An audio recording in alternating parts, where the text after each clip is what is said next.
जय सिया राम।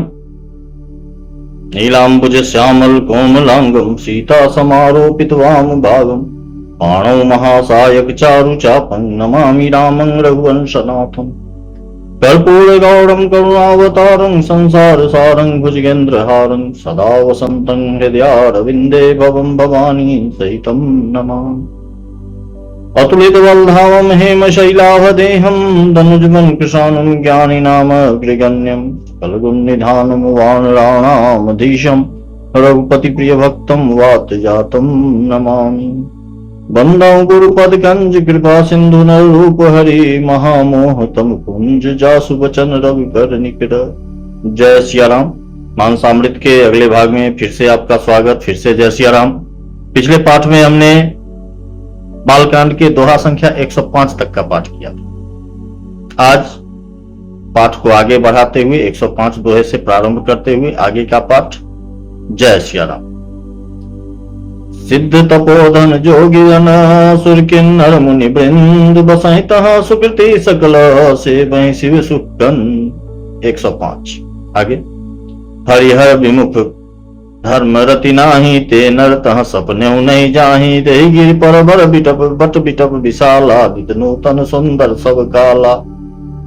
जो भगवान विष्णु और महादेव जी से विमुख हैं और जिनकी धर्म में प्रीति नहीं है, वे लोग स्वप्न में भी वहां नहीं जा सकते। उस पर्वत पर एक विशाल बरगद का वृक्ष है जो नित्य नवीन और सब काल यानी 6 ऋतुओं में सुंदर रहता है। त्रिविध समीर सुशीतल छाया शिव विश्राम बिटप सुति गाया एक बार तहि तर प्रभु गयऊ तरु बिलोकी उड़ अति सुख भयऊ।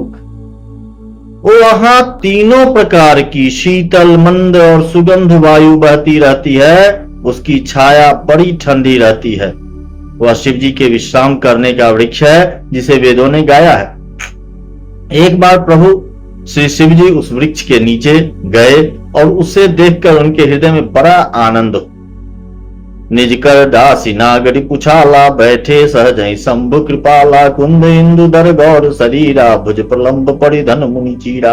अपने हाथ से बाघंबर बिछाकर कृपालु शिव जी स्वभाव से ही बिना किसी खास प्रयोजन के वहां बैठ गए। कुंद के पुष्प चंद्रमा और शंख के समान उनका गौर शरीर था। बड़ी लंबी भुजाएं थी और वे मुनियों के से वल्कल वस्त्र धारण किए हुए थे। तरुण अरुण अंबुज समचरना नख दुति भगत हृदय तम हरना भुजग भूति भूषण त्रिपुरारी आनंद चंद शरद चंद छवि झारी। उनके चरण नए यानी पूर्ण रूप से खिले हुए लाल कमल के समान। नखों की ज्योति भक्तों के हृदय का अंधकार हरने वाली थी। सांप और भस्म ही उनके भूषण थे और उन त्रिपुरासुर के शत्रु शिवजी का मुख पूर्ण चंद्रमा शरद पूर्णिमा के चंद्रमा की शोभा को भी हरने वाला यानी उसको भी फीका करने वाला था। जटा मुकुट सुर सरित सिर लोचन नलिन विशाल नीलकंठ लावण्य निधि सोहबाल विधुवाल भाल। उनके सिर पर जटाओं का मुकुट और गंगा जी शोभायमान। कमल के समान बड़े बड़े नेत्र थे। उनका नील कंठ था और वे सुंदरता के भंडार। उनके मस्तक पर द्वितीया का चंद्रमा शोभित था। बैठे सोह काम रिपु कैसे धरे शरीर शांत रसु जैसे पार्वती बल अवसर जानी गई शंभु पही मातु भवान।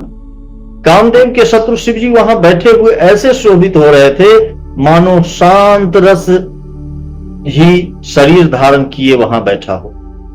अच्छा मौका जानकर उचित मौका जानकर शिव पत्नी माता पार्वती उनके पास गई।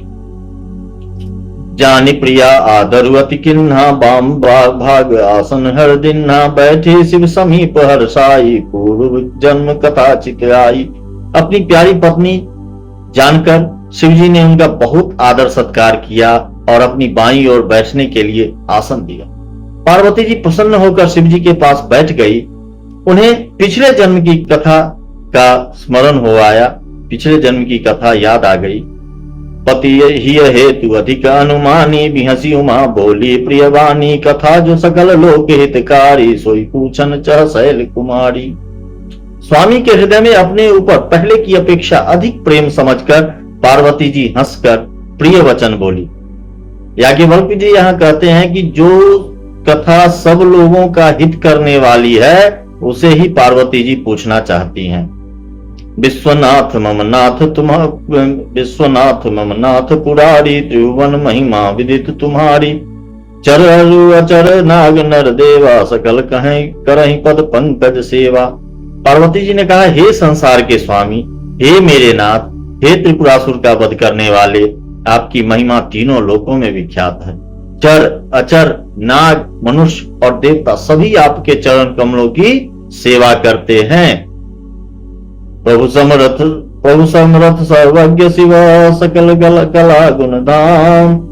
जोग ज्ञान वैराग्य निधि, प्रणत कल्प तरुनाम। हे प्रभु, आप सर्वर्थ समर्थ सर्वज्ञ और कल्याण स्वरूप हैं, सब कलाओं और गुणों के निधान हैं और योग ज्ञान तथा ज्ञान वैराग्य के भंडार। आपका नाम शरणागतों के लिए कल्प वृक्ष है।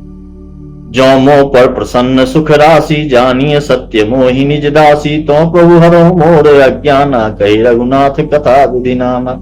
हे सुख की राशि, यदि आप मुझ पर प्रसन्न हैं और सचमुच मुझे अपनी दासी या अपनी सच्ची दासी जानते हैं, तो हे प्रभु, आप श्री रघुनाथ जी की नाना प्रकार की कथा कहकर मेरा अज्ञान दूर कीजिए। जासु भवन सुर तरु तर होई, सही की दरिद्र जनित सुख सोई। शशिभूषण अस हृदय विचारी, हरऊ नाथ मम मति भ्रम भारी। जिसका घर कल्प वृक्ष के नीचे हो, वह भला दरिद्रता से उत्पन्न दुख को क्यों सहेगा। हे शशिभूषण, हे नाथ, हृदय में ऐसा विचार कर मेरी बुद्धि के भारी भ्रम को दूर कीजिए।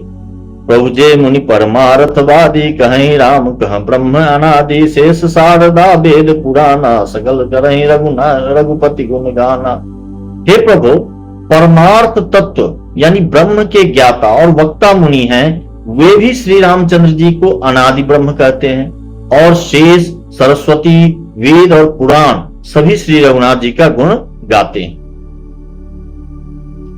तुम पुनि राम राम दिन राति, सादर जपहु अनंग अराती। राम सो अवधर पति सुत सोई, की अज अगुन अलख गति कोई। और हे कामदेव के शत्रु, आप भी दिन रात आदर पूर्वक राम राम जपा करते हैं। ये राम वही अयोध्या के राजा के पुत्र हैं या अजन्मे निर्गुण और अगोचर कोई और राम? जौन तनय त ब्रह्म किमी, नारी विरहमति भोरी। देख चरित महिमा सुनत, भ्रमति बुद्धि अति मोर। यदि वे राजपुत्र हैं तो ब्रह्म कैसे, और यदि ब्रह्म है तो स्त्री के विरह में उनकी मति बावली कैसे हो गई। इधर उनके ऐसे चरित्र देखकर और उधर उनकी महिमा सुनकर मेरी बुद्धि अत्यंत चकरा रही है। जो अनीह व्यापक विभु को, कहु बुझाई नाथ मोहि सो। अज्ञ जानी ऋषुर जनि धरहु, जय विधि मोह मिटै सोई करहु। यदि इच्छा रहित व्यापक समर्थ ब्रह्म कोई और है तो हे नाथ, मुझे उसे समझा कर कहिए। मुझे नादान समझकर मन में क्रोध न लाइए।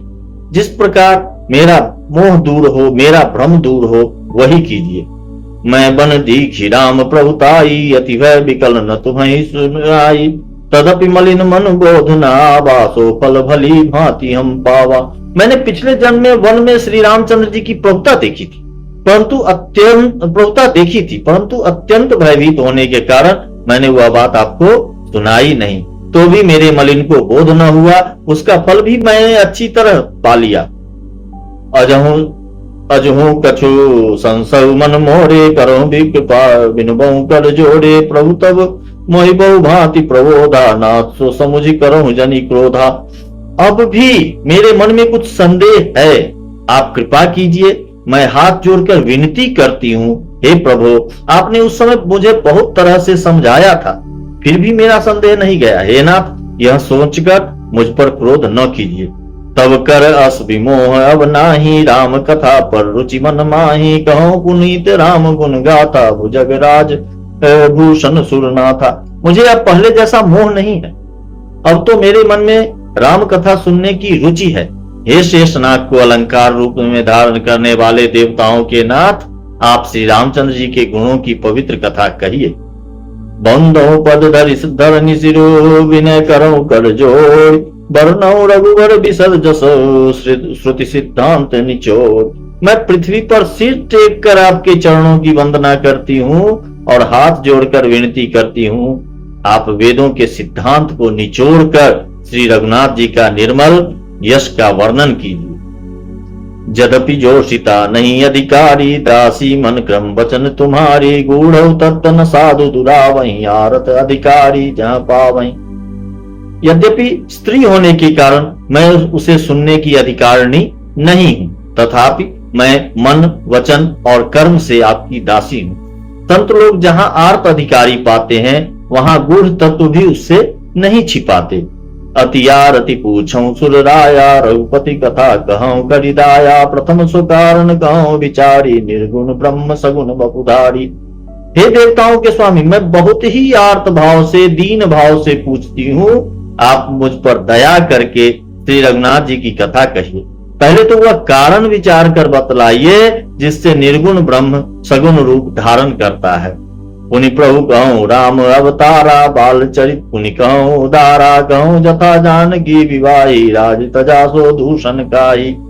फिर हे प्रभु, श्री रामचंद्र जी के अवतार यानी जन्म की कथा कहिए तथा उनका उदार बाल चरित्र कहिए। फिर जिस प्रकार उन्होंने श्री जानकी जी से विवाह किया वह कथा कहिए, और फिर यह बतलाइए कि उन्होंने जो राज्य छोड़ा वो किस दोष से।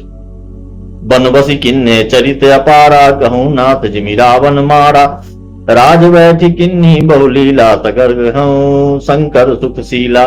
हे नाथ, फिर उन्होंने वन में रहकर जो अपार चरित्र किए और जिस तरह रावण को मारा वह कहिए। हे सुख स्वरूप शंकर, फिर आप उन सारी लीलाओं को कहिए जो उन्होंने राज्य यानी सिंहासन पर बैठकर की थी। बहुरी कहूं कृपा करुणायतना, किन्न जो अचरज राम, प्रजा सहित रघुवंश मणि, किमि गवने निज धाम। हे कृपा धाम, फिर वह अद्भुत चरित्र कहिए जो कि श्री रामचंद्र जी ने किया। वे रघुकुल शिरोमणि प्रजा सहित किस प्रकार अपने धाम को गए। जय सिया राम। ये था बालकांड का 110वां दोहा।